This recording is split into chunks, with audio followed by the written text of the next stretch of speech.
Mesdames, Messieurs, bonjour. Bonjour. Merci de répondre pour l'interview, donc pour Mifali-Croissance.com. Donc il se passe un événement important aujourd'hui. Donc il y a une exposition sur le professeur Rakout Ratimamanga. Vous êtes sa femme. Pouvez-vous présenter, retracer brièvement la vie de votre mari, s'il vous plaît? Le professeur Ratimamanga a eu une vie absolument fantastique, vous savez, comme très peu de personnes, et d'un bout à l'autre de sa vie. Vous savez qu'il a été, premièrement, oui, brièvement, donc, premièrement, il a été le premier scientifique de Madagascar. Il était médecin, il était un grand scientifique. Il a été le premier ambassadeur de Madagascar en France et il a créé les principales ambassades, la République fédérale allemande à ce moment-là, l'Union soviétique, c'était l'époque, on était en 1960. Il était aussi en Chine, ambassadeur en Chine, ambassadeur en Corée et ambassadeur, oui, voilà. Mais il est plutôt connu en tant que scientifique, en tant que savant, j'ai l'impression. Oui, parlez-nous de ses recherches. Ses recherches sont extrêmement importantes et diverses. Vous savez, il a travaillé sur des thèmes comme les vitamines, notamment la vitamine C, les hormones et aussi les plantes médicinales de Madagascar qui ont... il a réussi à faire toute une pharmacopée à partir, oui, des connaissances traditionnelles.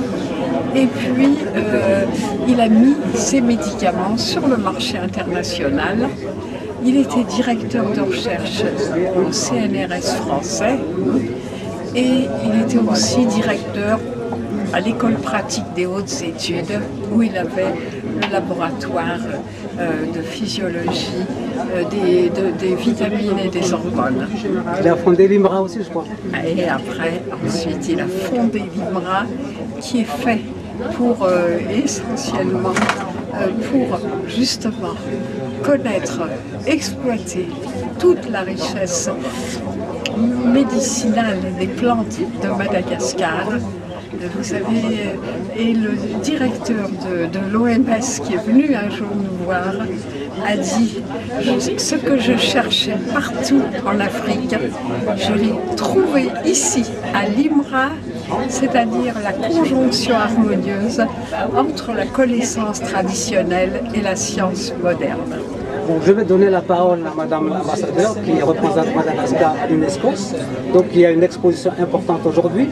Pouvez-vous donner les dates déjà, s'il vous plaît, puis donner les grandes lignes de ce qui se passe aujourd'hui? En gros. On va pas aller dans les détails. On vient d'inaugurer cette belle exposition sur le professeur Albert Rakout-Ratimamanga, sur son œuvre, sur sa vie d'abord, son parcours personnel, mais aussi sur son parcours professionnel, diplomatique et scientifique. Et comme vous le voyez, il a marqué la première République malgache, ce qui est quand même très important à un moment où nous fêtons le 50e anniversaire de notre indépendance. Mais je voudrais quand même, parce que j'ai été, comme je l'avais dit tout à l'heure, je suis quand même une proche du couple Ratimamanga de par mes parents, mais je voudrais quand même rendre hommage à Madame le professeur Suzanne Ratimamanga-Ulberg, qui a toujours épaulé le professeur Albert Rakout-Ratimamanga, sans qui, sans doute, il n'aurait pas pu faire tout ce qu'il a fait pour Madagascar et pour ses proches. Voilà. Alors, à votre droite, il y a un monsieur qui est vice-président de l'association des amis du professeur Ratimamanga. Oui. Pouvez-vous vous présenter, s'il vous plaît? Donc, je m'appelle Xavier Boutin. Je suis vice-président de cette association qui fait le pont entre Madagascar et la France pour maintenir et développer la mémoire du professeur Ratimamanga. Donc nous avons organisé un certain nombre d'événements pour le 100e anniversaire de sa naissance à partir de 2008-2009. Nous avons en particulier une conférence un colloque à l'Académie nationale de médecine en France, où nous avons pu travailler sur la mémoire scientifique du professeur Hatimamang avec toutes les collaborations scientifiques qu'il a nouées dans le monde et en particulier en France. Donc ça a été un événement très fort. Et à partir de cela, il y a eu le travail qui a été fait autour du musée Hatimamang à Limra, donc qui est à Ravavotch, donc tout près d'Itos, dans la banlieue de Tananarive, là où se trouve Limra. Il y a un musée consacré à l'œuvre du professeur Hatimamang et l'association travaille au développement de ce musée. Une chose que je veux souligner, c'est que eh bien, le Limra est une œuvre qui est mondiale, qui a une dimension mondiale, qui commence à Madagascar, qui valorise la biodiversité de Madagascar à travers le monde et qui permet aussi la diffusion de médicaments et d'extraits actifs issus des plantes de Madagascar, non seulement sur le continent africain, mais aussi dans tout le monde. Et je crois que c'est une œuvre très importante pour asseoir d'abord la biodiversité à Madagascar, mais aussi pour faire connaître la richesse de cette biodiversité dans le monde scientifique au service de la vie, puisque derrière tout cela, il y a la devise de Limra, sublime est la science qui préserve, qui défend la vie. Donc c'est cette œuvre qui est au centre de toute l'œuvre du professeur Hatimamang. Voilà, quelques mots pour saluer sa mémoire. Alors merci beaucoup. Je vais donner le mot de la fin à Madame Rakut Hatimamang.